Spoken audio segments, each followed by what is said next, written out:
I need another cheeseburger.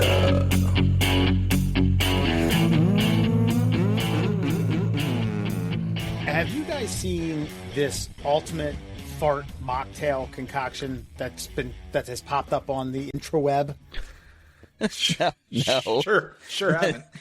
This is the thing, though. This is what you got to understand about Wes. He's in a different section of the internet than most people. Everybody's got their own little slice of the ether world, and Wes lives in like uncomfortable humor and fart. That's about it. I don't know what else you're diving into, but I just know that your algorithm is terribly different than mine. And I got a section of triple X erotica that I'm partial to.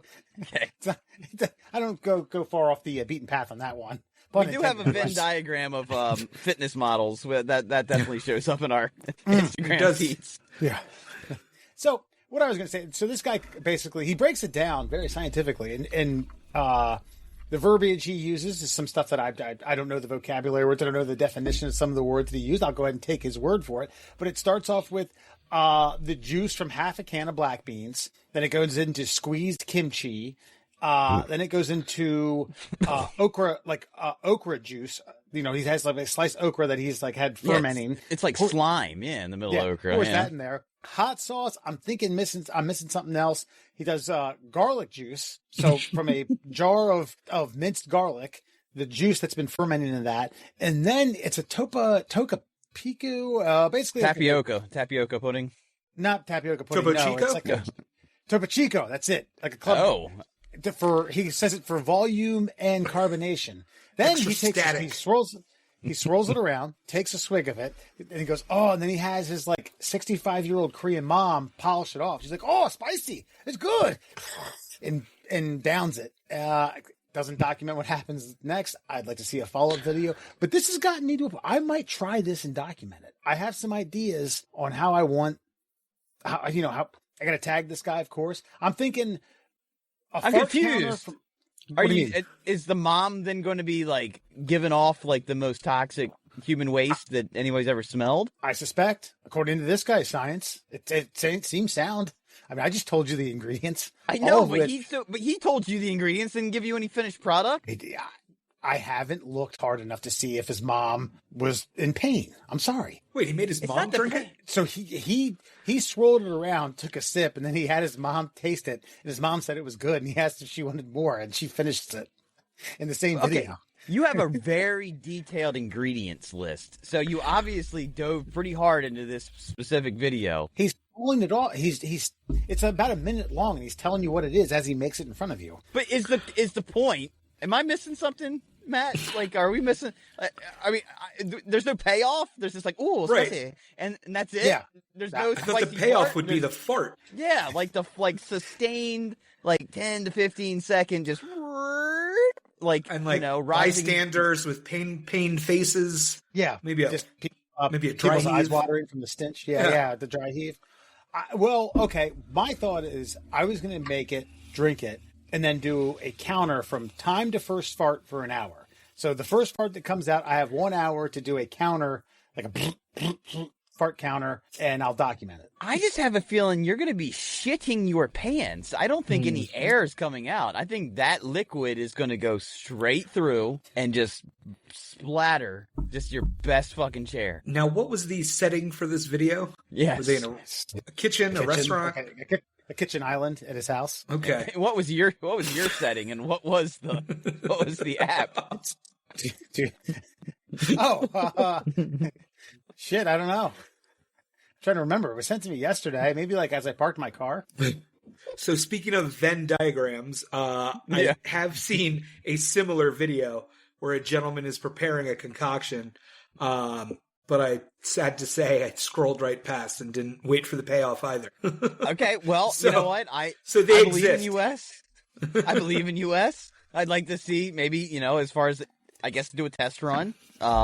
Maybe you and Sarah. We'll see if the male and female body react differently to the concoction. But speaking of concoctions, by the way, now I know, Wes, I went on this little rant about Viagra and all the blue pills and the chew pills and everything that makes dicks hard in America and how it's ruining American society. You said it was making us soft. Yes, dick pills are making us soft. But my main point, Matt, was that like men who were once virile need to feel the sting of being a little less virile later in their lives. I feel like the men who probably got a lot of poontang in their youth, you know, there comes a time where you got to pay the reaper, and it's like, no, now they can, you know, enhance themselves. Ever since we had that conversation, I've been getting inundated with ads for the like.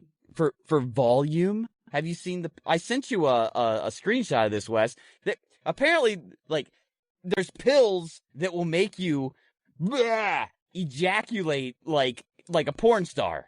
And I'm just like, why? I mean, who's asking for this? Listen, we're a family-friendly podcast. It's throwing ropes, okay? Okay. Yeah, so there's ropes pills hitting my Facebook page, my Instagram. They're everywhere. They're everywhere. They're all in my face. They just keep coming and coming and coming. And all of the ads are like balloons. And like the first balloon is like, I guess it says like, you know, 20s to 30s and it's like half full. And then it's like 30s to 40s and it's like a third full. And then it's like with the pills and it's like blasting out the fucking little mouthpiece. I've never in my life come across a woman who's like, you know, it would be great. Lots of cum. Lots more than I can handle. More. That's what I would enjoy. So these pills are obviously for delusional men who think that's what women want. Because look, man, I gotta tell you, ain't a lot coming out of this human. Not in this day and age. I don't think anybody's complaining about it. I don't care. It just seems like more cleanup and no reward. Correct me if I'm wrong. I don't know. Probably a little pain. Yeah, because you're filling up. Cubed R squared, buddy. I learned something in high school.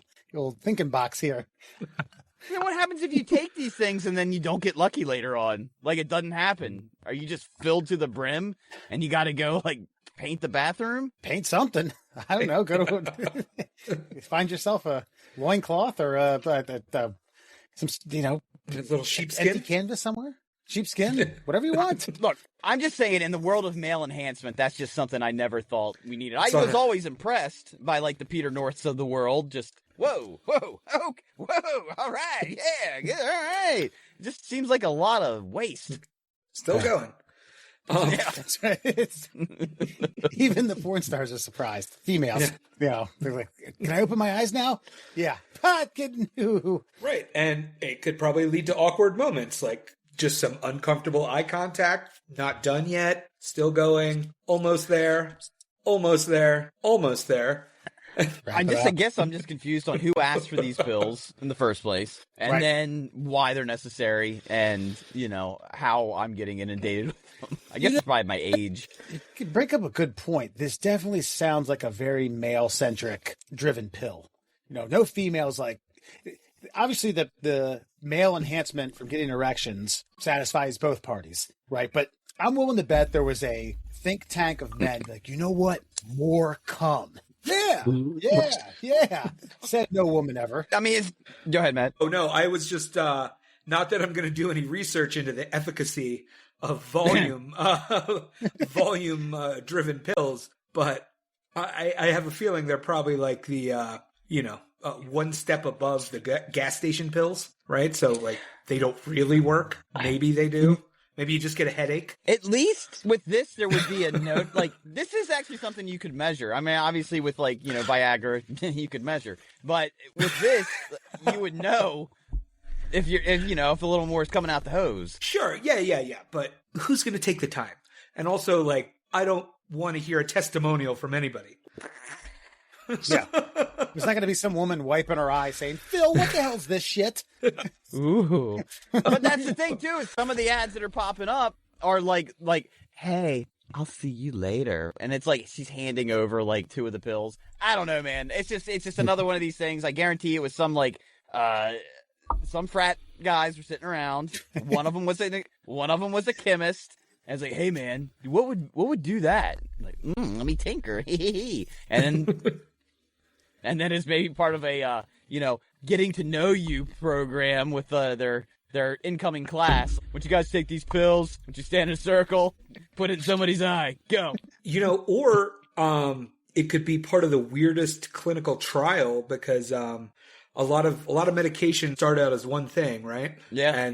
And they end up using them for another, and it's like a side effect. Like, isn't that how we got Viagra? It was supposed to be a heart pill, and one of the side effects was like, so they're like, let's market it this way. So maybe they were, looking for a kidney liver pill, and all of a sudden they're like, hey, here's a weird side effect we keep seeing on the surveys. The pages are stuck together. Hey, anything abnormal there, Billy? Well, I do gotta tell you, Doc. Yeah. My liver still hurts, but I'm voluminous. Phil, have you ever come like that before in your life? No, never. Actually, that's probably 3, 4 combined into one. My wife was so turned on, though. Yeah. It's a good way to be like, we're done here for a while. Right. We're going to hook you up to a heart monitor for a week, make sure things are steady. Middle Classels, everyone. Matt McGinney joins us, Murr and Foxman. The Super Bowl is, by the way, I wish I had listened a little bit more today. Super Bowl brought to you by the NFL. Pfizer? Pfizer. This Sunday is Super Bowl 60. Apparently there's somewhere, it's a chain restaurant that does wings, and you can get dollar wings leading up to the Super Bowl, but they don't announce it. But keep that in mind. Keep that in your back pocket, because this year is Super Bowl 60. 60 wings for $60. It might be. I don't know. But I wanted to quickly get your folks' predictions on this year's Super Bowl. You can give me a score. You can give me a route. I don't know. Maybe a parlay or 2 or 6. Murr's probably got Murr's probably got a spreadsheet ready to rock and roll. I pick very bad parlays that have really good odds of winning.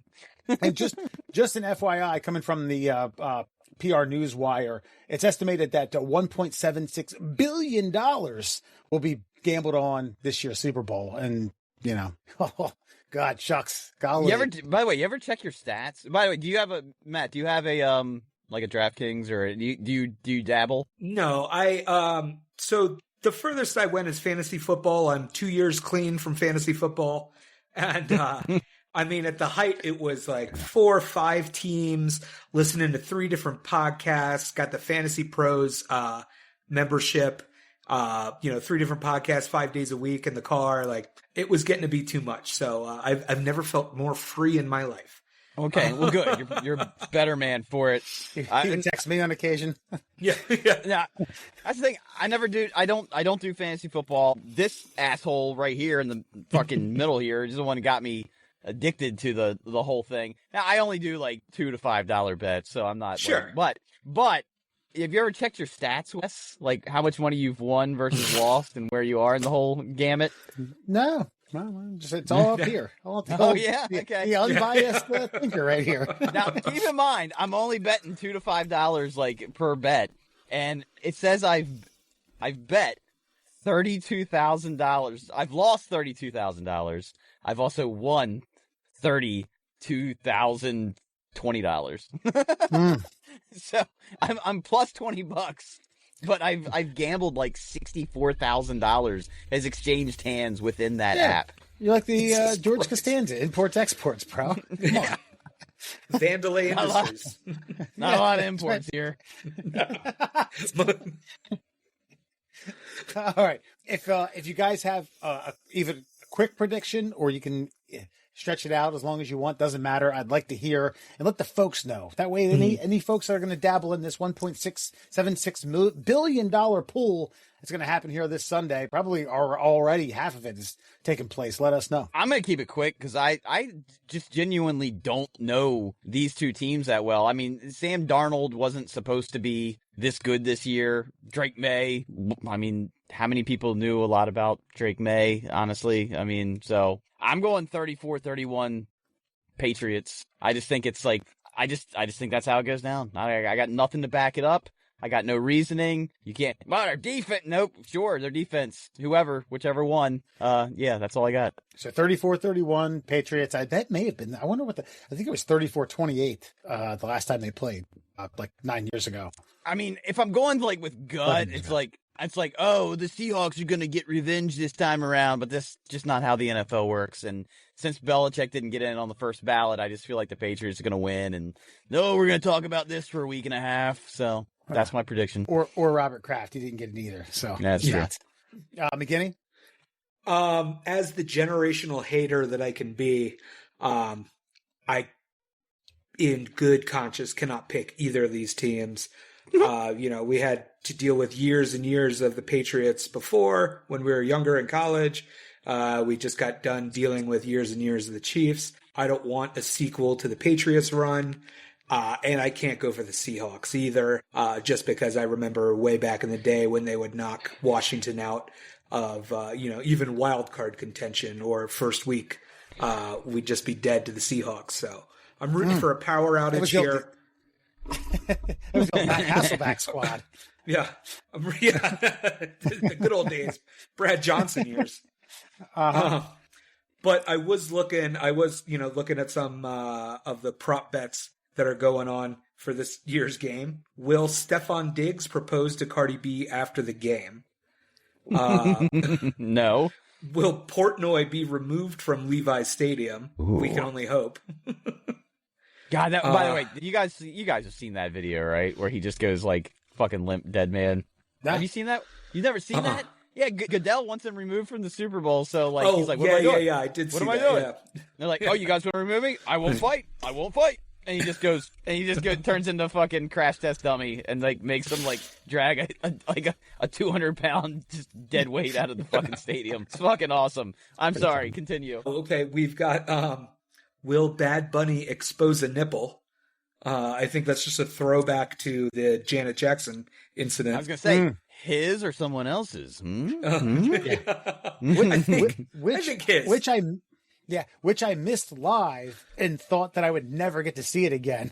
Because 2004, I never pictured a world that there would be videos that were readily at my disposal. I was at the rendezvous with your brother, Wes, and it was on in like one of those corner TVs, and I next just to the Kino TV, same size. Yeah, I just happened to look up. I was like, is that a nipple? Yeah. Anyway, and then we just kept smoking cigarettes and fucking drinking beers.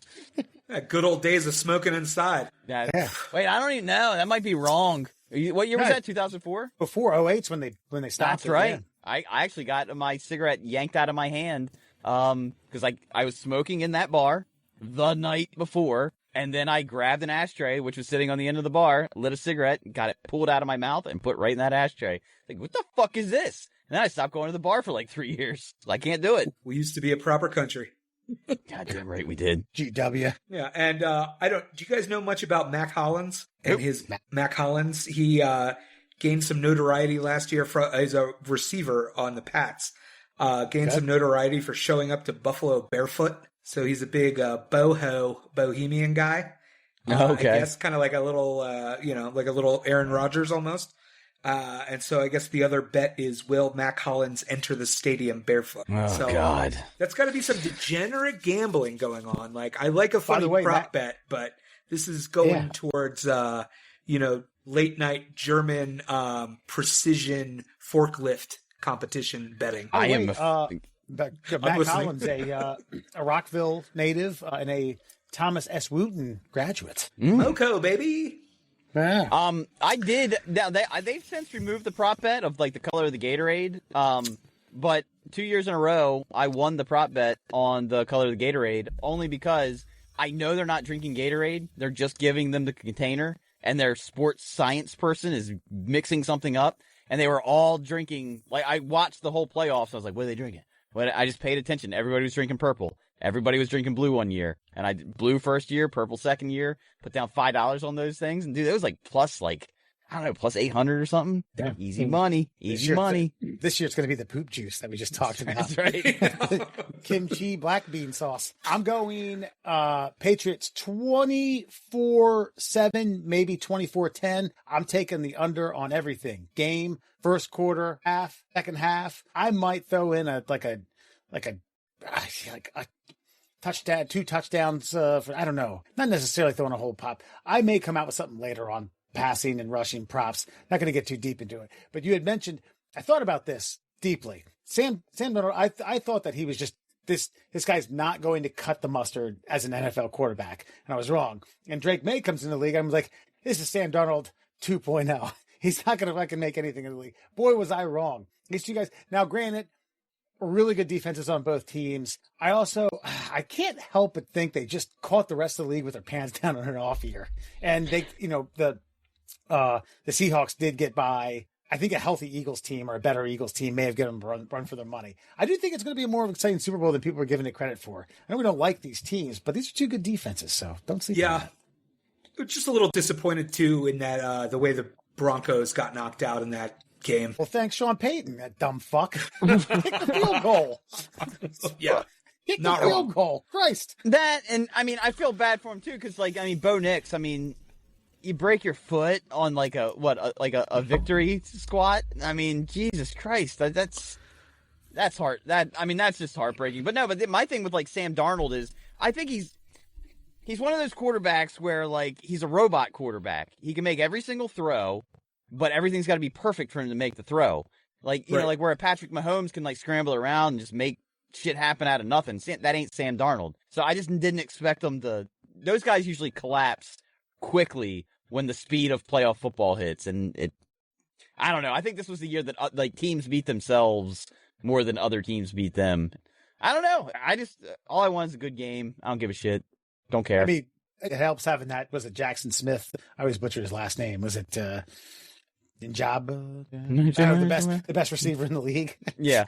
Jackson Smith N. All right. Yeah, it helps with that. So, yeah, we shall see. $1.76 billion. I want some folks to comment and let us know some weird hits that you had. Oh, a 5-pick parlay. So-and-so came in with his bare foot and Stephon Diggs proposed. God, I hope he doesn't. That's so fucking cliche and whack and bunk and bullshit. How's it cliche when it's never happened that I remember in the NFL? I don't know. That dipshit did it at the Fiesta Bowl. His name is Larry Johnson, I think. That's college. I don't know, man. It's just I don't know. When he did it, I was like, no, you're a young man. Don't do it. We're about to go pro. Dude, Drake May's 22 and married. And he just he was doing that whole thing at his little presser, everybody should get married at 22. I don't know. Anytime those young men get married, I'm like, no. Jackson Holiday with the Orioles, it's oh, dumb, stupid. All those Orioles guys got married. Yeah, they did. All within a couple years of each other. Yeah, stupid, man. The Derek Jeter wrote you the playbook. He wrote you the perfect recipe. Now, whether or not you could pull the Giselle Bündchens and the Mariah Careys and the Minka Kelly. Minka Kelly, yeah, you name it. He got it. Yeah. He also knows how to write a good NDA as well. He definitely doesn't have a lot of volume. I can tell you that right now as a Yankee. After that consistency. We are going to take a quick break. We will be right back with Middle Class or White Trash coming to you, pun intended, via Dave & Buster's. Dave & Buster's. We'll be back. You win!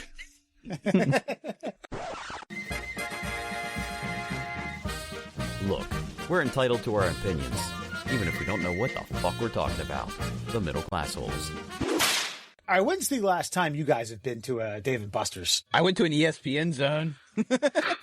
Dang. All right. Back in the harbor? David Buster's. Yeah. Yes. David Buster's inbred cousin. Cool. All right. No, I went to a Dave & Buster's in the year 2000. I seriously have not been. Ever. No, I went. I barely remember. Yeah, it's bordering on. It's bordering on that long ago for me as well. I think it was a work party at some bar I worked at right out of college. The Christmas holiday party was at a Dave & Buster's. But here we are in 2026. But I think Dave & Buster's has gotten kind of pushed out by the barcades and the boleros, because they're like, what? What's a bolero? Bolero. They bought up all the AMF. So it's this one big bowling company. They bought up all AMF lanes, and they bought up, I don't know what the other big bowling alley was, but they're all over the burbs. We've got 12 of them out here.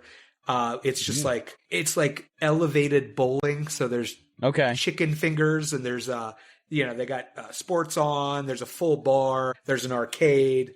Yeah, and this looks like something that like a Bee Gees tribute band would be performing in the corner. Yeah. This shit looks fire. Yeah, they'll turn the lights off. They'll have cosmic bowling. Yeah, But see, here's the thing. I'm not gonna lie. I would love to go to a Dave and Buster's, but I know that when I go to a establishment like this, I'm gonna want to drink heavily, and I don't have that luxury of getting myself home intact, so I just don't go. The closest one to me is like 45 minutes, like White Marsh. So I don't.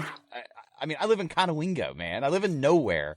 There's nothing. I can go sit at the Hollywood Casino in Perryville, but I'm not doing that because I want to hang out with people like in my, I don't know, within 3 generations of myself. It's all old people fucking slapping slot machines. So I got nothing to do around here. But when was the last time you went, Wes? I I picked Sarah up from the one in Columbia. It's the Maryland Live has it adjacent to it in the big shopping mall there. So she went there with some coworkers for a company event, and I picked her up and took her down to a Maryland Terps basketball game. So, but she happened to have some free tokens. It's about 3 years ago. Prior to that, probably 10, 12-ish. And there was one real busted first generation one in Glen Burnie. I mean, it's this thing, the powers that be could not wait to get rid of this fucking thing. Like, when's that Glen Burnie one going to get fucking trashed? Okay, good. This thing's shit. So anyway, tonight's middle class or white trash brought to you by the middle class holes. I don't know, Mark, can we say this is brought to you by Flat Earth Science? I don't want to steal your thunder on. Yeah, you can say whatever you want. Brought to you by Flat Earth Science. If you folks have ever been suspicious about whether or not the Earth is round or flat, check them out on Facebook. Flat Earth Science, advocates for truth. They'll get you right down to the nitty gritty of everything that you've ever been suspicious about. So tonight on middle class or white trash, I'm going to pose the question to you two. You're going to decide whether or not it's middle class or white trash. So Dave & Buster's is putting in 3-carat engagement rings worth $15K a pop inside Human Crane games for Valentine's Day. That's right. So for $20 a pop, you can get dropped down Willy Wonka style, not knowing if a $15,000 engagement ring sits 6 feet below you. You can pick it up. If they don't have it, I don't know what the other prizes are, but I did find this quite humorous. You could also pick up a chain also offering a $99 date night duo deal that includes a sit-down meal featuring a choice of 1 appetizer, 2 entrees, and 1 dessert, plus 2 90-minute all-you-can-play game cards. So you don't go home empty-handed. That's kind of sweet. You don't get that $50,000 ring. So the idea is Valentine's Day is coming up. If you don't have an engagement ring and you want one on the cheap, but it's a goddamn 3-carat fucking bling bling out your asshole, you can get it for roughly $20, or you play it more than once. Middle class or white trash? Matt McGinnis, we're going to start with you. Raleigh. I don't want to be a fence sitter 2 segments in a row, but I'm going to say it's a little bit of both. Strapping yourself to a carnival game just because it's indoors doesn't make it any better than a county fair. Okay? I'm sorry, we're going to have a disagreement, but continue. And so you're not gonna strap me into this machine piloted by, instead of Jethro, it's gonna be some 16-year-old emo kid who definitely doesn't give a shit if any of us smack down on the ground. White trash on that point. Middle class in, we like a deal, we like a bargain. Let's go. I mean, I think it's middle class only because of the state of the middle class right now. Free ring. It's 3 carats. Now look, if it was like, hey, if you play your cards right, it could be free ringworm as well. If it was like a carton of Newports, 100% white trash. I'm back in. I think though, I do think that the fact that it's indoors and not at a carnival does factor into this play. You're already out on a date night. Here's my thing though. If you even pay for the opportunity to jump in the pit and you're there with a date, are you not committing to something you may or may not be ready for? You see what I'm saying here? Because then once you get the ring, it's not just a $15,000 prize. Isn't it a commitment for the rest of your life? Because you paid for the opportunity to go fish this fucker out. You probably got some half-drunk fucking spaghetti strap wearing lady bobbing up and down for you on the outside, and you know she's expecting something, that ain't your ring, boys. So be careful what you wish for when you fucking strap yourself to that harness and Dave and/or Buster lowers you into that fucking pit. See, I think you could have a situation where you're already in your mind committed to the fact that you're going to propose to this person. Buy yourself a cheaper ring that has like an 85 to 90% return rate, with the anticipation of, if I get this, then it's going to be much more of a much better ring that I could ever afford. And then I'll return this and voila, all parties win. I'm going to say, okay, the core of this is middle class. I love the idea that Dave & Buster's is giving men who, and Murr, we've talked about this. Matt, if you don't know, we have brought this up ad nauseum on certain episodes about how the idea of weddings and proposals and parties have milked the middle class dry, mostly middle class men, for things that they can't afford.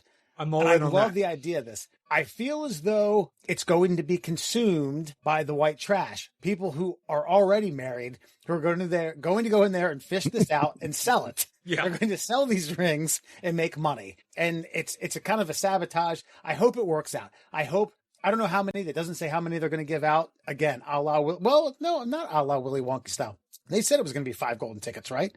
They said it up front in the movie. They said it was going to be 5 golden tickets. Yeah. I thought you meant Dave & Buster's. Hasn't said this is going to be this many rings across our national branches. So could be 10, could be 15, could be 50. I don't know. I just feel as though there's at least has to be a few that it's a working class man who can't afford a $15,000 ring that wants to give it to his sweetie pie. Well, I'm gonna throw this back at you, middle class or white trash. So you go there and you do the thing, but you show up with a ring in your back pocket.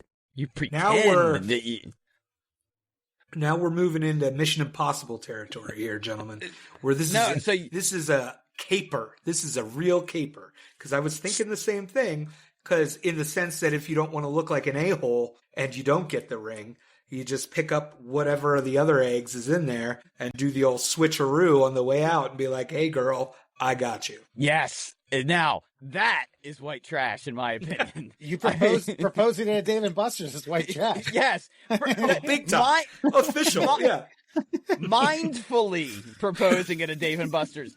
Going there with the intention of proposing. Now, you go in and you're fucking like, I'm sure they're going to make you wear an orange vest and strap you into some neon fucking suspenders to lower you into this fucker. Now, if you come out with the ring, you're like, oh, then you drop to a knee, I'm still going to go middle class on you.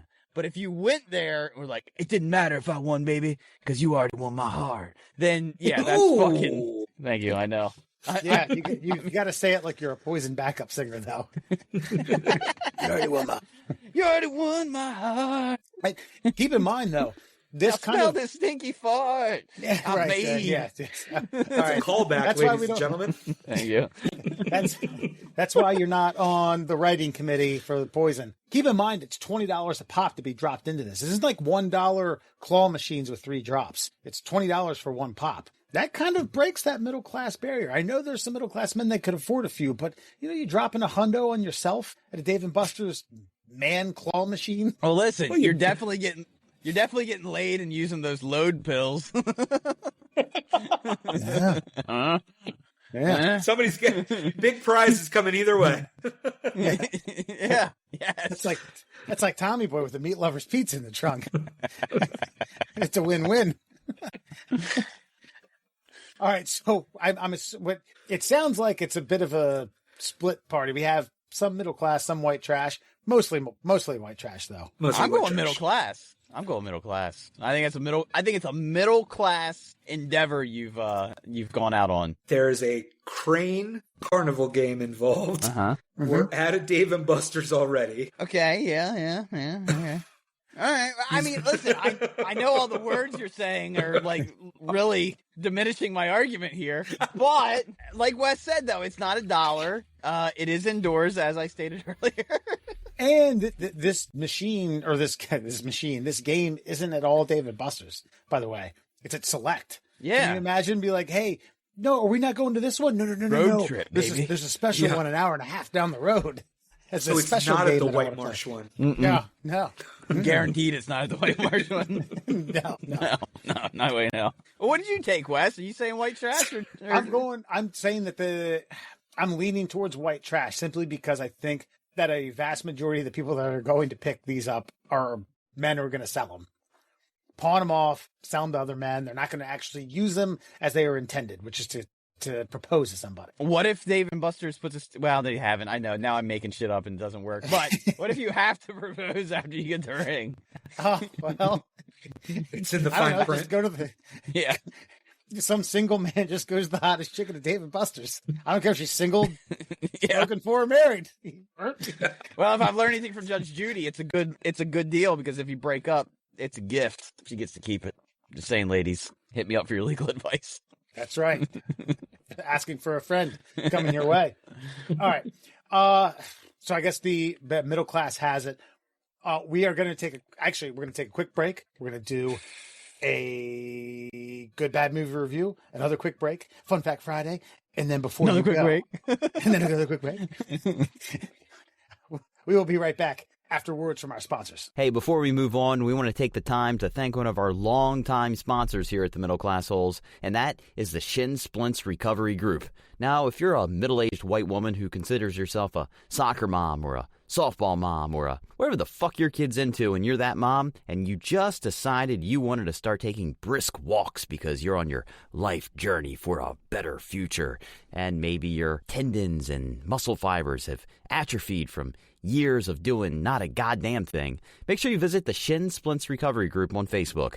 They're full of all sorts of like-minded people who don't have a real illness but really want to complain to other individuals, much like yourself, who haven't been active in years and have suddenly created some sort of leg pain that you can't explain. Well, that's why the Shin Splints Recovery Group is there.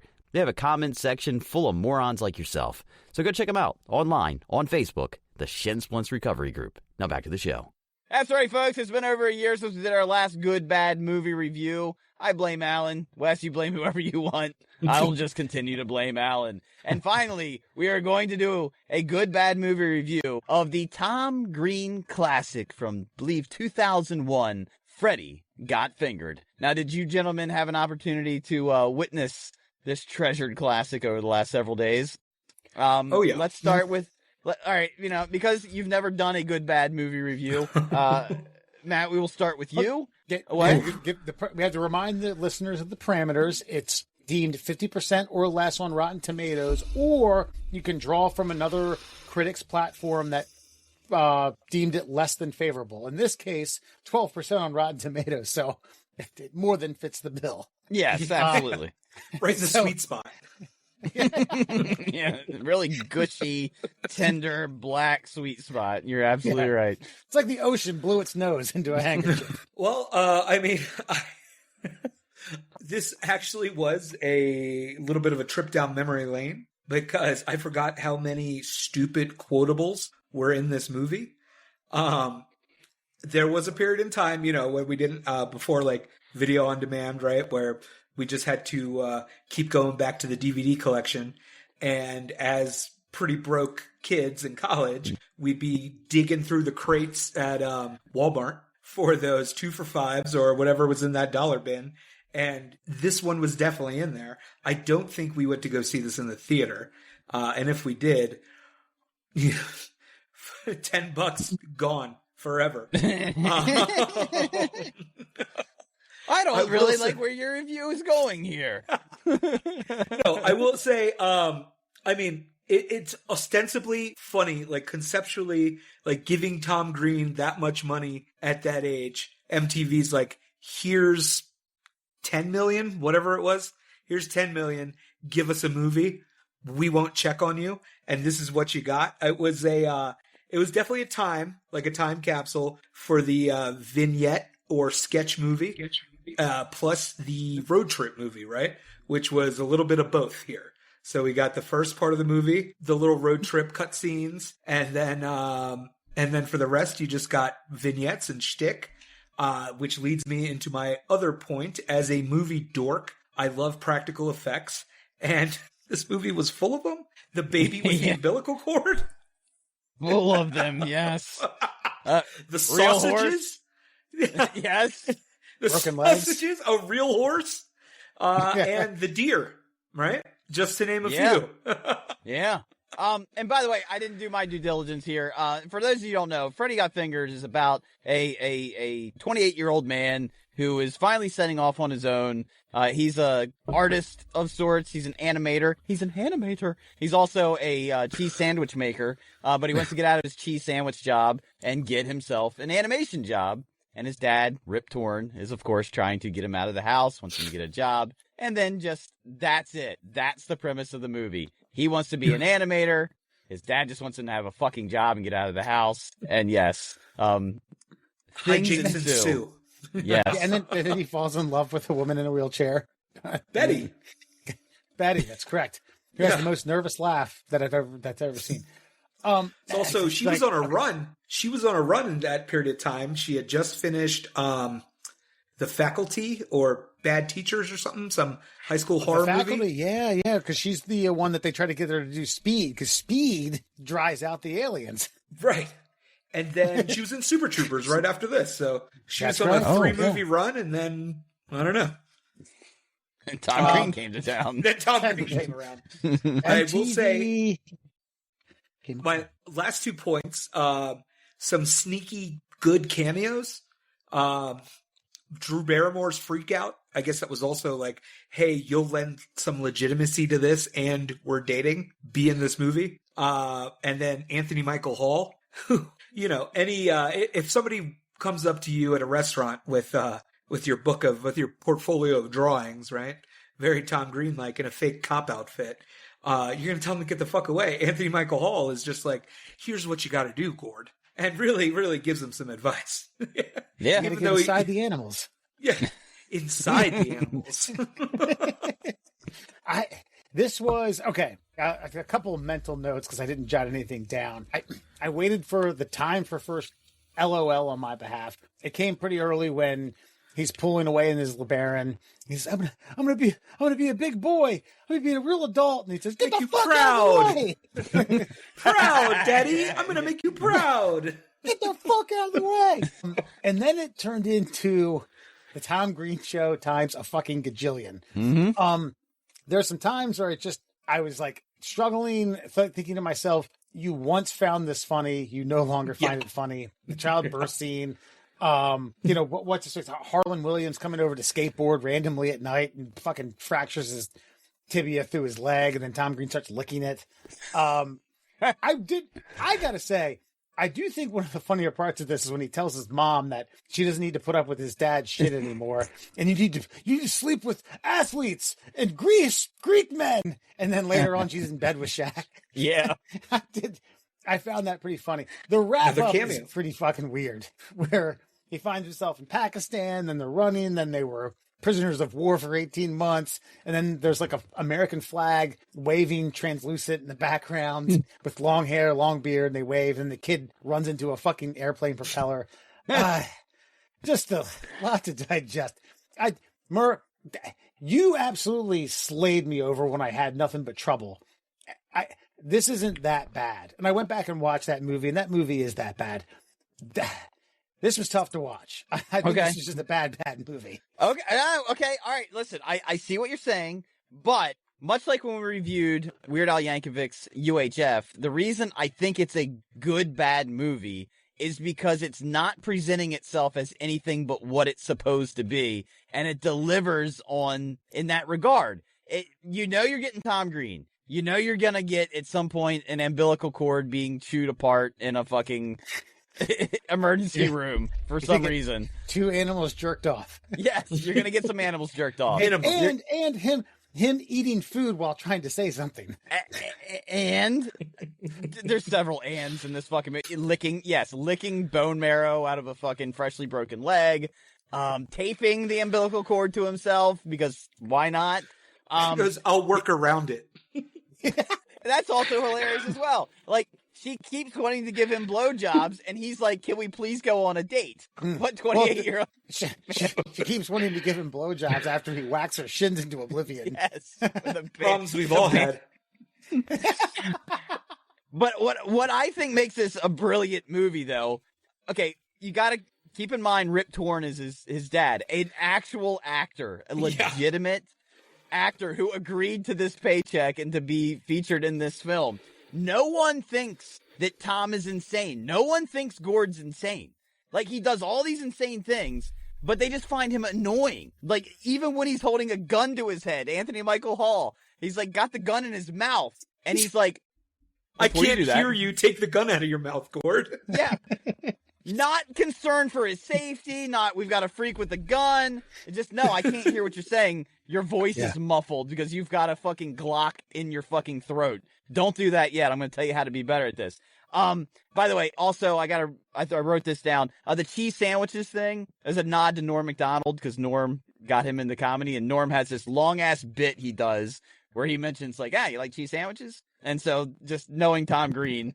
By the way, the acting from fucking Rip Torn is absolutely stellar. It's not B-movie acting. It's like, I'm legitimately, like, aggravated, agitated, like, regretful of the choices I've made with my child. I also thought when he gave him $100 when he said, I found a job, and he has the backwards suit on, that he's so enamored with joy that his son got a job that he doesn't realize he has the suit on backwards, doing the backwards man. I'm the backwards man. The backwards man. Here's $100. God, son, I'm so proud of you. Also, bring up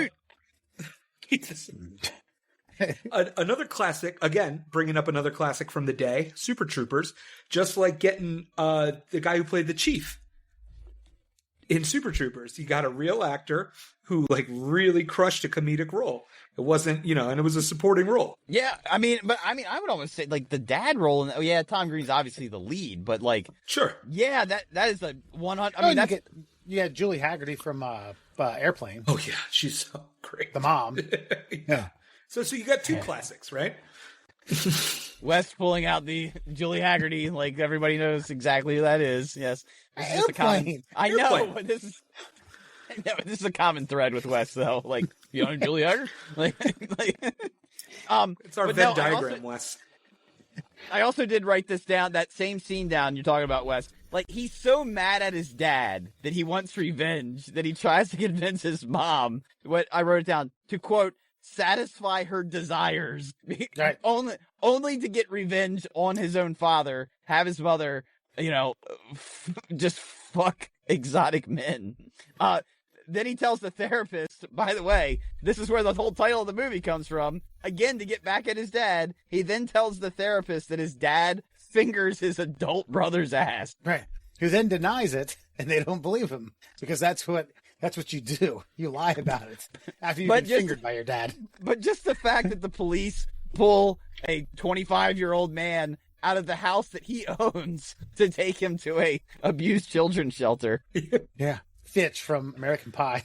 Boom. Good pull. But I get what you guys are saying. This is not our cup of tea today. It was once our cup of tea, which should make you think long and hard about your emotional state and how it's affected you throughout your entire life up to this point. Growth, gentlemen. We call this growth.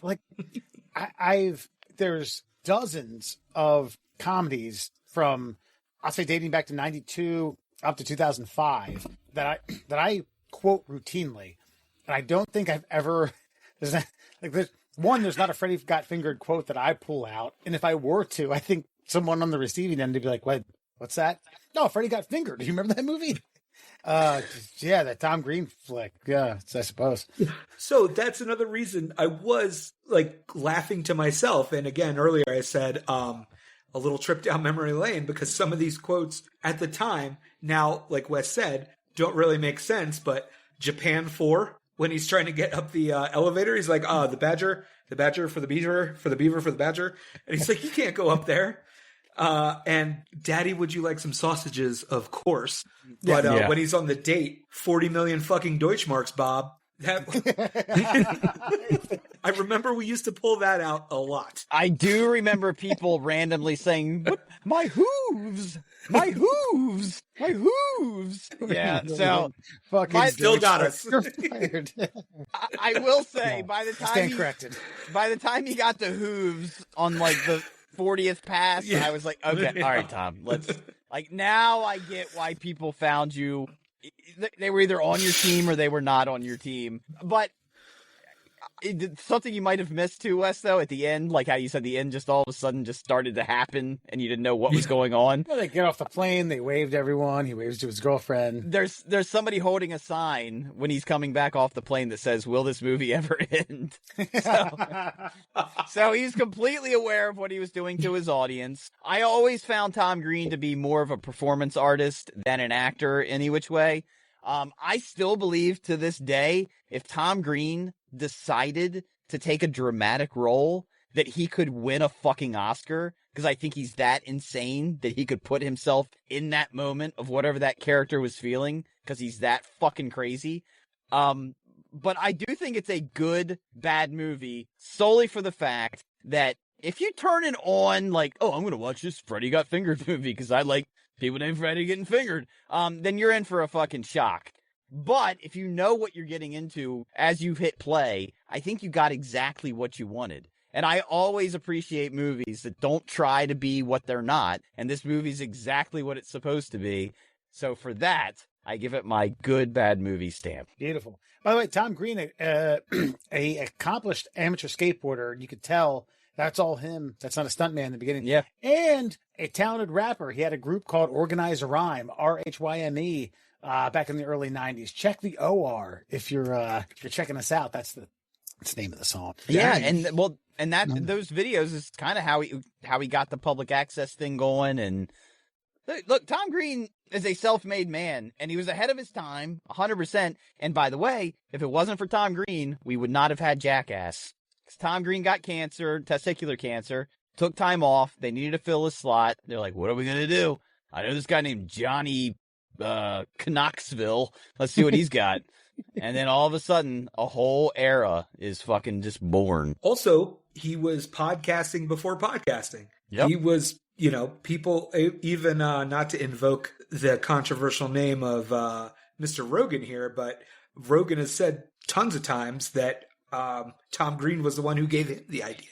Because, Tom Green's just sitting there literally talking to nobody, right? Or, 20 people in Canada, and just, keeps doing it, gets it going. And I more or less, that's where we got podcasting. If you get an opportunity, watch that.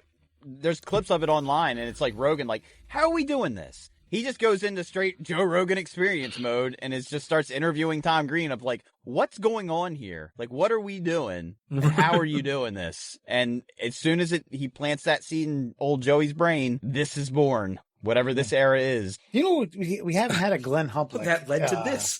Oh, yes. Yeah, that's right. We need to have a Glenn Humplick update. I don't know if you remember his right-hand man, his best friend from the Tom Green show that he always used to just dick with the entire time. I mean, maybe he just didn't want to be in the limelight and he's living a normal middle-class life. It doesn't want anything. But man, he tortured him on the Tom Green show. Well, there you have it. Freddy Got Fingered as a good, bad movie review. What? My God, what? Did you find him? Did you find Glenn Humplick? I just looked up Glenn. I had not thought about that name until you said it. So also, we could say we wouldn't have the Eric Andre show without the Tom Green show. They're just 20, 30 years removed, right? Equally strange. Equally eclectic, shall we say. Wouldn't have the Tim and Eric Awesome show. That's true. That shock comedy really got kicked off by that guy. And sitting in the comfortability, right? Yeah, sitting in the awkwardness. Dude, first time ever buying condoms with a friend, of course. No, the Tom Green thing, I'm just you'll know who I'm performing here, Wes. When I do this, hey, you know where I'm going to put these, huh? You know where these go? You know where I'm going to put these on? He just kept doing that to the fucking chick that he was buying the condoms from. It's Jesus Christ. Yes. So I'm surprised you didn't like it as much any more than you do, Wes, because you love that fucking awkward, fucking uncomfortable humor. Don't get me wrong. There were parts of this that really had me chuckling. It always found its way back into this, Tom Green jamming fucking spinach in his mouth.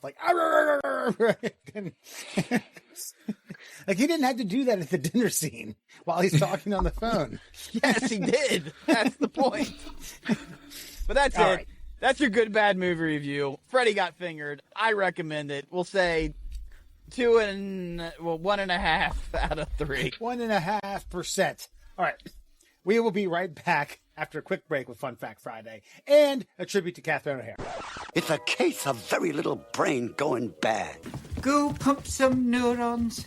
Expand your craniums. And now, Fun Fact Friday. Here we go, ladies and gentlemen. Time to expand our minds. It's time for 5 fun facts for you fuckers on a Friday. Brought to you, of course, by some of our sponsors, not all. We've already hit the Shin Splints Recovery Group, but not today. We're doing them right now. Got any pain below that knee and above that ankle? Check out the Shin Splints Recovery Group on Facebook. Also, check out, what else we got, Wes? We got the Cuckster for Life. For Life. And also our newest sponsor, Thunder Force Pro. You can check them out on TikTok as well. But let's get to it. 5 fun facts for you. Did you know, rumor has it, that the little people who played the Munchkins in The Wizard of Oz turned the set and their hotel into a wild scene of depravity, getting smashed on booze every night, throwing Caligula-style orgies, pimping, fighting, even brandishing knives. Judy Garland herself once called them, quote, little drunks who partied hard, and some stories claim that they repeatedly groped her on set, taking advantage of their small size to get under her dress and get away with it. The tales include police having to scoop up rowdy munchkins with butterfly nets and constant chaos that supposedly required officers on every hotel floor. Tell me more about the orgies. I know, right?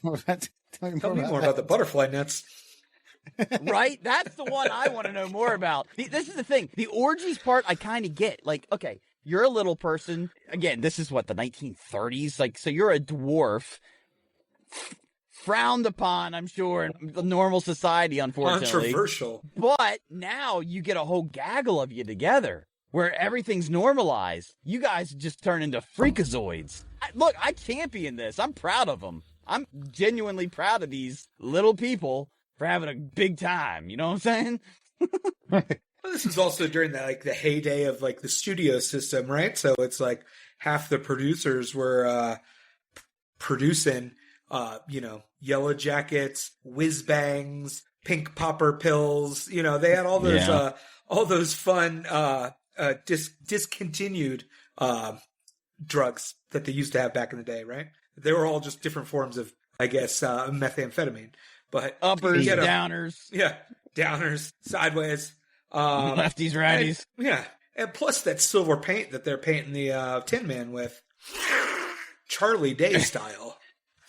By the way, that guy got he got poisoned from the fucking paint. They're like one of the Tin Men. Really? I'm not sure if they had to replace him or not, but got super died? sick. I don't know. No, I don't think he died, but like all of his pores were covered with I don't know if it was an aluminum or a lead-based paint. Oh, man. The producers didn't know. It leaked into his skin. Dude, it was the Wild West back then, man. Movies, moving pictures were still a brand new thing. But no, I'm just saying imagine that you're a dwarf. And coffee? He drew straws with the straw man.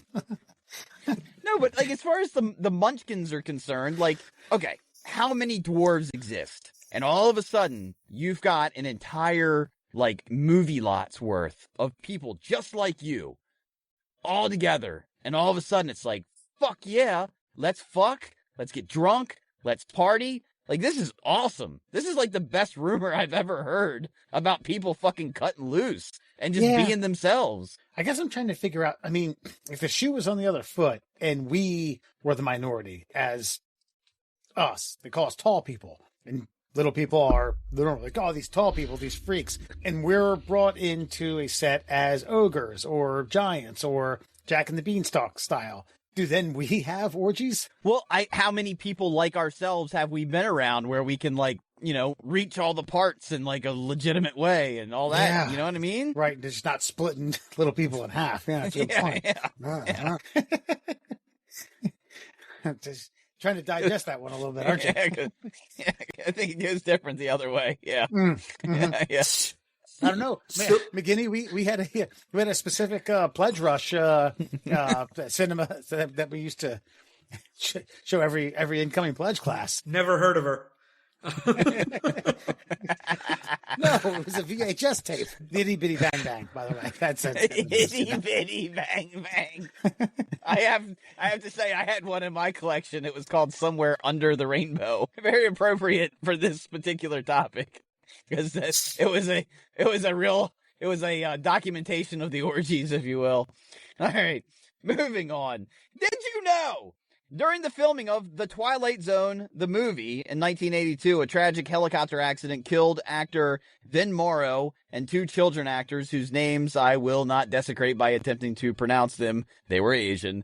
The scene involves a low-flying helicopter and pyrotechnic explosions meant to simulate a Vietnam War attack, but the blasts damaged the helicopter's tail rotor, causing it to lose control, crash into the actors below in a river. The children had been hired illegally and were working late into the night without proper permits, violating child labor laws, blah, blah, blah.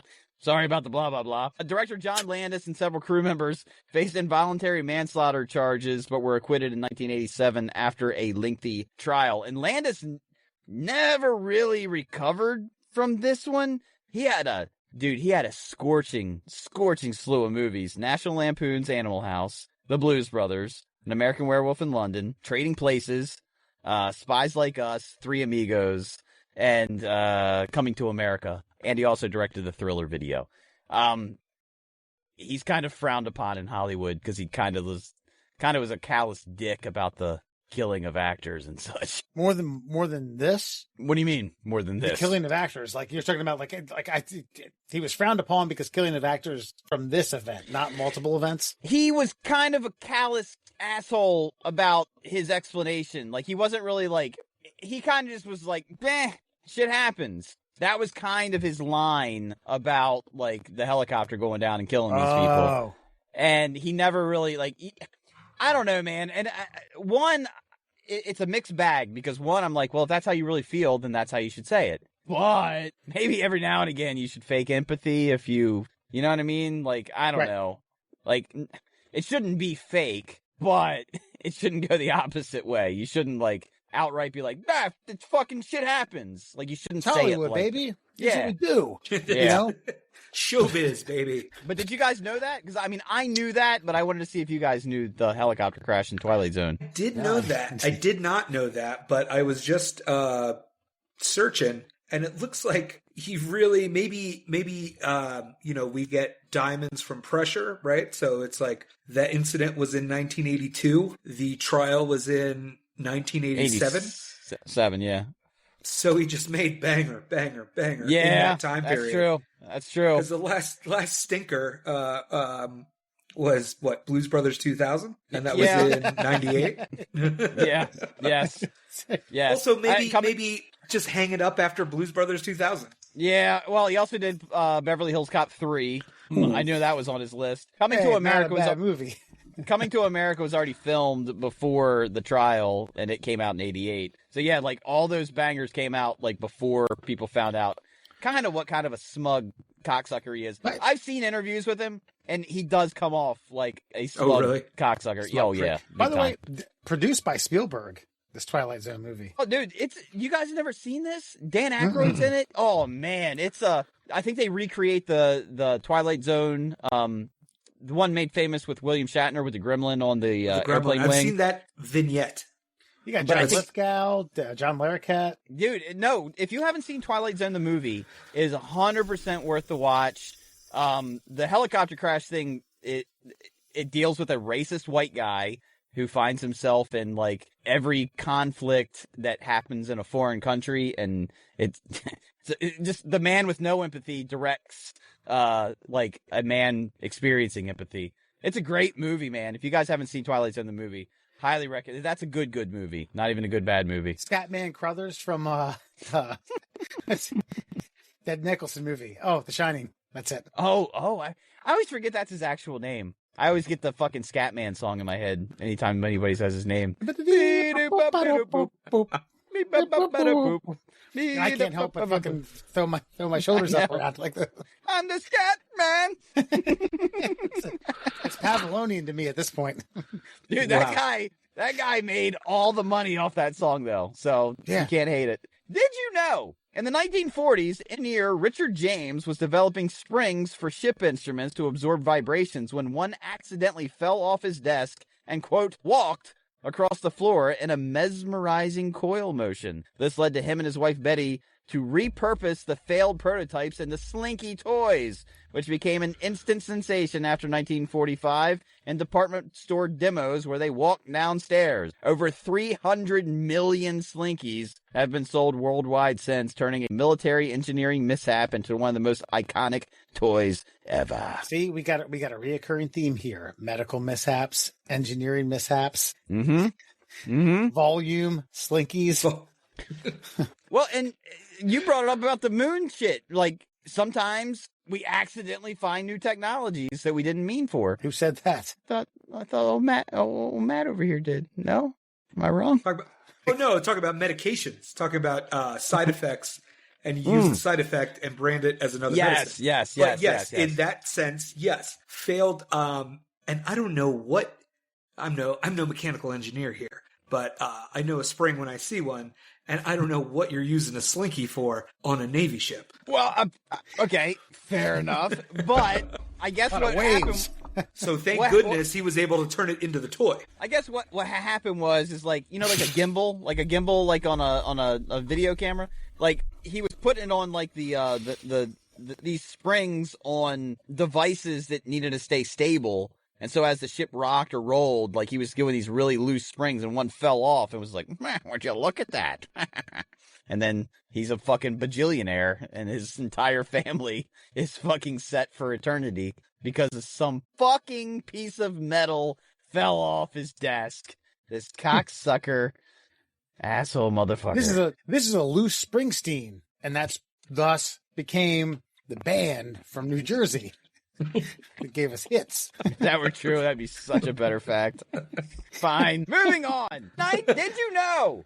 In 1945, engineer Percy Spencer was working at Raytheon testing high-powered magnetrons for radar technology when he noticed a chocolate bar in his pocket had mysteriously melted. Realizing microwaves from the magnetron were the cause, he experimented further by placing popcorn kernels near the device, which popped instantly. And then an egg that exploded dramatically. This accidental discovery led to Spencer creating the microwave and the microwave oven. The prototype was used to heat food. Raytheon patented the idea, and the first commercial microwave ovens hit the market in the late 1940s, revolutionizing kitchens worldwide. And rumor has it, this guy was still pissed 10 years later for ruining a pair of jeans with the melted chocolate that never came out, ever. He's good. Like, here's my go ahead, Murr. You make your point. I have a question. In the era we live now, we know that things have consequences, I feel like. Because this guy was like, look at that. This thing's melted in my pocket. Let me put some popcorn kernels here. Pop, pop, pop, pop. Huh. Rather than think this is a dangerous instrument I should get away from immediately, he goes, let's grab an egg. Like, I mean, grab a chicken. God bless him, I guess. But the fact that something is like manipulating the molecular structure of something in real time in front of you tells me you should get away from it. And this guy was like, let's run towards it. And it's just it's a disparity in generational thinking. And my question was, when these first hit the market, do you think there were people that were super skeptical of it? Like, look, Definitely. We have a microwave. Excuse me? Yeah, it's like your oven. Way better. You say this, Wes, but you often bring up the fact that people bought their children uranium toys to play with in their living roos. Well, a little bit's not so toys awful. Are toys. They used to make dinnerware out of it, right? Yeah, right. The glow-in-the-dark dinnerware. Yes, it gives you like all your rads for the year and a fucking like week of looking at it. Just make sure it's not sitting across from the microwave. Yeah, and it's fine. Like I'm finding as myself as a now in the market looking to buy a home. I find it humorous that there's still there's not like the microwave above the oven options. You know what I mean? The space savers. There's homes that are still being sold with the microwave that are on the countertop. Ooh, yeah, man, that's tough. Yeah, that is tough. It's a deal Counter breaker. space is at a premium. Yeah, no, yeah, for real. Yeah, I want that puppy just fitted in there. I installed In the mine. wall. I'm like, how did we live without it here? Like directly here. Right. And get Eye thinking level. about like where I came from, it probably had a dead microwave underneath a working microwave just to like elevate it, you know? Yeah. Here's a fun plugged story. Here's a fun story about growing up in the 80s. Our oven, I guess the burner broke, and I guess my dad, one, didn't want to buy a new oven, and two, didn't know how to fix the burner. So we just ended up using the oven as a bread box, the biggest bread box you ever seen. And then we only cooked food in the microwave. That's all we did. No food was cooked unless it was on stovetop or in the microwave. So How long? Longer than I'd like to admit, or my family would be proud of. All right. Decades. Years. God, years. that's Maybe all of high school. To cook the Thanksgiving turkey in sections, right? Just flip it around 30 minutes, flip it back around. And the potatoes. You say that, and I genuinely do not remember how we cooked Thanksgiving dinner. I cannot for the life of me. I'm going to have to ask my mom, hey, remember that like several year span of no oven? How did we have turkey? She might have fucking tried it, dude. I think she might have, because I can remember having like, everything was wood panel, by the way, back then. We had this giant wood panel. It was metal, but it like looked like wood paneling around the microwave. And I think she might have like over hours at like half heat, like fucking nuked a fucking turkey. Damn. It was probably delicious. No. Just Probably so jam good. it on in there. Yeah. No. Now I'm depressed. And finally, a simple plastic Hold on, let me start that one over. And finally, Going through puberty. Let me start that over again. And finally, a simple plastic whistle given away as a prize in Captain Crunch cereal boxes in the 1960s accidentally became one of the most infamous hacking tools in history. The whistle produced a perfect 2600 hertz tone, which just happened to be the exact frequency AT&T used in its analog long-distance phone system to signal an open line and seize control of trunks for free calls. Phone freaks discovered that they could blow the whistle into the mouthpiece of any phone and trick the network into making unlimited long-distance calls anywhere in the world. The most famous user was John Draper, who nicknamed himself Captain Crunch after the cereal, and used the technique to inspire early phone hacking innovators. This quirky coincidence indirectly influenced Steve Wozniak and Steve Jobs, who built blue boxes, which made a tone that would trick AT&T's long-distance system, and they then became the founders of Apple. Thank you for clarifying that he named himself after the cereal. You're welcome. I was reading straight. And his name was Ron Draper. That's what you confuse with Don Draper. A famous brother. No, but like, now I remember this, like, if you could make a certain sound, you could access certain things in the phone system. So apparently this whistle that came in the Captain Crunch box, if you put it up to the phone and blew it, it would just let you make phone calls to anywhere in the world. Oh, yeah. Full support. Yeah. I'm also wondering, I love human ingenuity, and I really enjoy, I would like to know how this was figured out. I can do like, and then someone just on a whim, called Taiwan, China, Singapore, Europe, Germany, Australia, and then was like, holy shit, our phone bill is nothing. Boop, boop. Well, Crank phone calls, here we come. If I remember correctly, like I feel like the dial tone made a different, like a dunk dunk dunk noise, like it made like a weird, I don't know, something that signaled to you that you had done something. I bet somebody just accidentally blew into a phone and it just was like dun dun dun and gave a weird, like, I wish. Unfortunately, no one under the age of fucking like 37 is gonna know what the fuck I'm talking about. But like every now and again, if you do it, it would be like tick tick tick, signaling that you could do the thing that you wanted to do. And I bet somebody noticed that, and it just again, word of mouth took off. I don't know. And these were solely from whistles sold in Captain Crunch boxes because they had the right tone. However they designed the little like fucking mouthpiece, it just so happened to hit the proprietary noise that AT&T had for their fucking long distance calls. And the So folks I have from a Post feeling- never heard the end of it. I have a feeling it wasn't by accident because it's, it had to be people who are already into computers, phone stuff, telecom stuff, right? So they already know that it's working on frequencies, and they're like, what else comes on these frequencies or on a perfect frequency? And then they're like, let's try that one. Let's try that one. A lot of trial and error, but there's a lot of time in that basement, I guess, right? Yeah, but I mean, but sometimes like the best things are happenstance, though, man. Like, I know what you're saying, but I didn't realize this until a buddy of mine had this thing, and it would make the noises of the keys getting hit on a telephone. And we finally realized that if you held that thing up to a payphone, it would automatically dial whatever you wanted. So I learned, anyway, it doesn't matter. I just don't think they meant for this to happen. And just to have an entire corporation kind of like I don't know. I mean, they weren't crippled by it because not everybody got the Captain Crunch fucking whistle and got to make fucking free phone calls or anything. Only special folks that deserve the rings. Special boys. Yeah.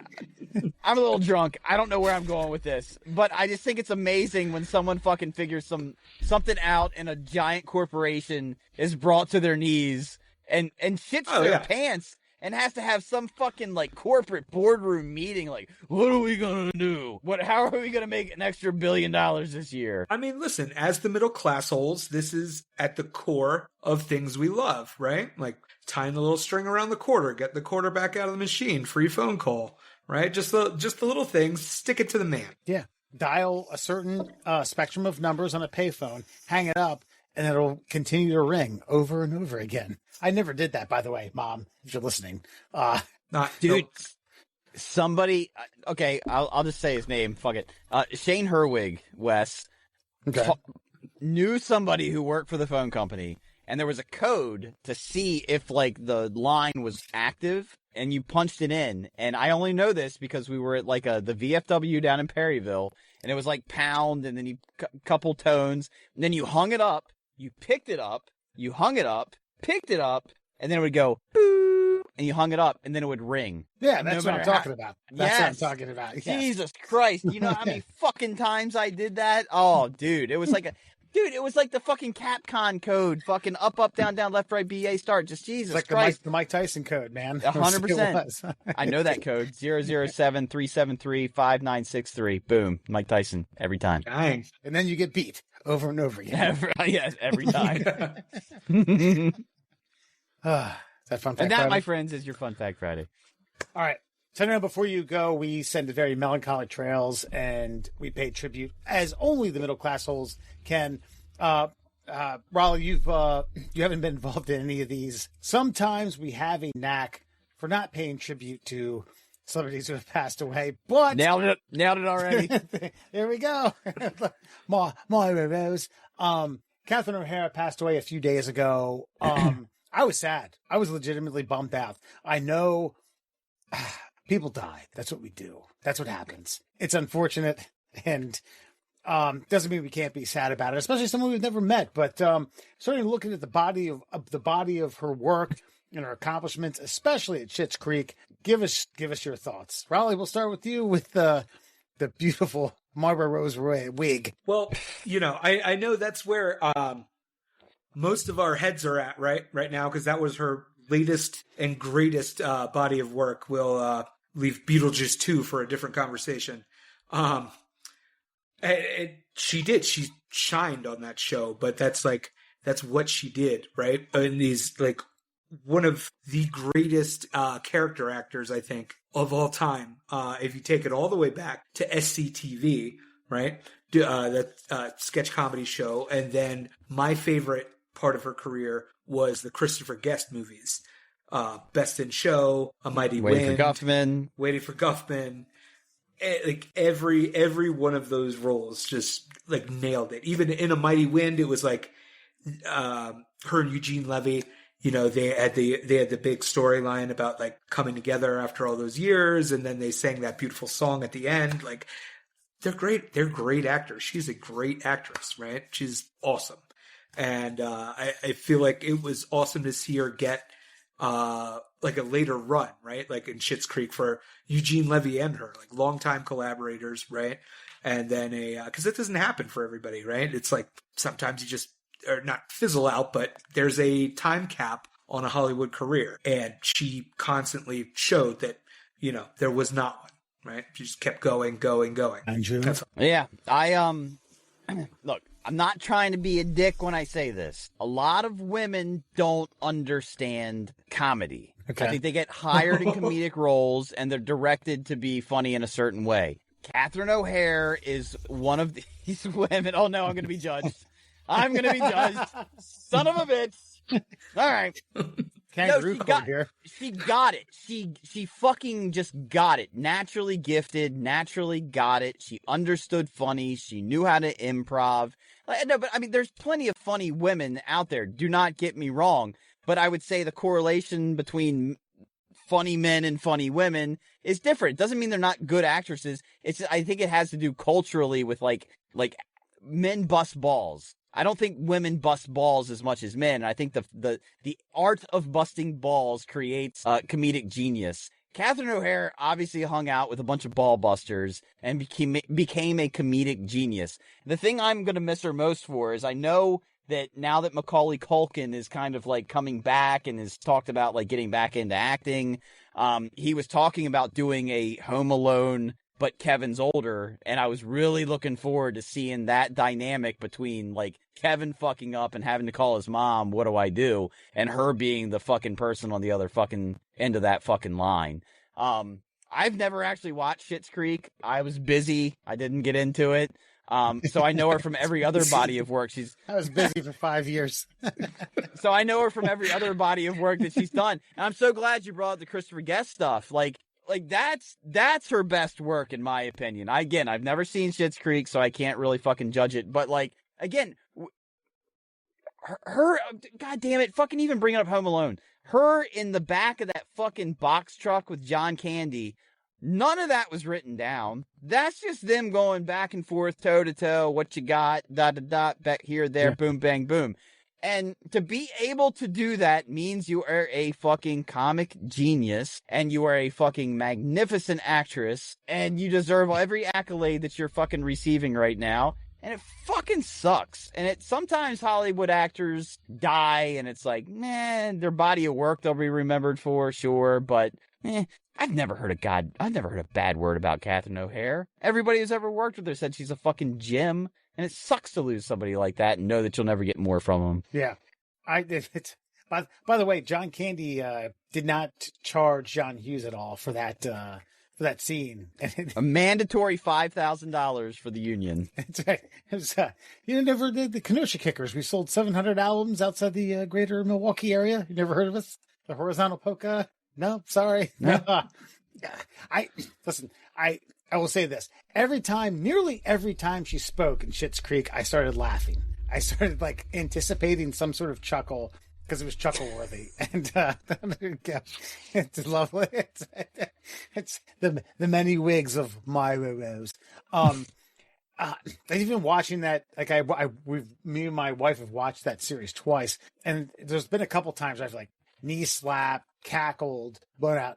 I do want to say, the ending of Home Alone when she finally gets home, and it's this embrace of son and mother, where it's like, not only was she a good comedic actress, she was a good actress. That's a heartwarming, bring it home, Christmas movie moment that John Hughes orchestrated and she fucking nailed. It's like, I'm home and my son is alive. I'm happy to be here. And you could see it. She doesn't even say a word. She breathes a sigh of relief and puts her arms out and hugs her son. And it's, I saw that movie when I was 7 or 8 years old at the movies and didn't cry, but got choked up, and I still do. And yeah, you're right, Murr. It sucks. It sucks that these things happen. And I'm having a hard time keeping a straight face with that. Did you buy these for this fucking bit? What are you talking about? Did you buy these for this bit? Did you buy a Myra Rose fucking costume set? Yeah, now that he's bringing it up, like, yeah, it's odd. Did you have all these things just got him in the house. Just have them around. How many are mine? How many are Mare's? We'll never know. Do we have a shared costume outfit Burning Man area? Probably. Now that you said Burning Man, no questions. I have none. You are in Colorado, so yeah. All right, that makes sense. In case no one knew, he's from Denver, Colorado. In case you never knew. Beanies are out, wigs are in. I'll keep that in mind. Dude, some of this Pippi Longstocking, don't remember that. I remember Waiting for Guffman. She started on the Tales from the Crypt. Wyatt Earp, The Paper. Oh, Nightmare Before Christmas. She was the voice of Sally. That's right. Of course, she was in the Larry Sanders Show. God, oh yeah, forget that. Yeah. Why? Larry Sanders Show is great. What are you talking about? Larry Sanders. Dream On. Dick Tracy. She was Texie Garcia. Oh, I haven't watched Dick Tracy since Dick Tracy came out. Gotcha. There's a few. I mean, Good Behavior, Away We Go. She was in an episode of Curb Your Enthusiasm, Killers, Monster in Paris, Len Martin, DDS. So anyway, 30 Rock, of course. One episode. When I say of course, she was in one episode. Okay, hold on. One sec though. The thing is like, you know, we did the good bad movie review of Freddy Got Fingered. Like, you knew what you were getting into with that. She shined in the things that she was supposed to be in, and like that's why she was hired, because no one else. She was such a specific actress. Yes, she was capable of everything, but she was such a specific actress that like only like certain directors were like, this is only a role for her, like because she's the only one that can do this. Like with that point, the mom in Orange County. Do we remember Orange County? Jack Black and I forget who the other guy was, but the mom was kind of this like off the chain character that I feel like could only have been played by a Catherine O'Hara. Colin Haggs. Yeah, Colin Haggs. Lily Tomlin. Well, Catherine O'Hara's in that. Yeah, you're right. Yeah, so I brought it up. No, it's Lily Tomlin's funny too. No, but it's just she's the type of actress that like you have the character in mind, like you write the part for the person because no one else can do it, and that I think that was her wheelhouse. It's like, oh, this is a Catherine O'Hara fucking role. Period. Like if nobody else takes this role, it's gonna suck, and she's just that fucking dude. She's great. Yeah, I stand by my comments on women actresses and such. Which, in my opinion, elevates her to a new level of comedic genius. Well, never mind. I'll bite my tongue on that one. Folks, we're going to wrap that up. You can find the Middle Class Holes on all your social media platforms: Instagram, TikTok, YouTube, Facebook, at the Middle Class Holes. You can also email us at tickleourtummies@gmail.com. Keith, we finally did a good bad movie review. Now you can't hold it to us. We see a fucking email. We'll be back next week with Austin Lewis from the Bay Life Brokerage. We'll get Matt McGinney here on back sometime late February. Alan, sometime around the world. Yeah, sometime around the flat Earth. Damn, I busted my elbow on that one. Fuck. All right, we'll see y'all. There it is. There's that laugh track.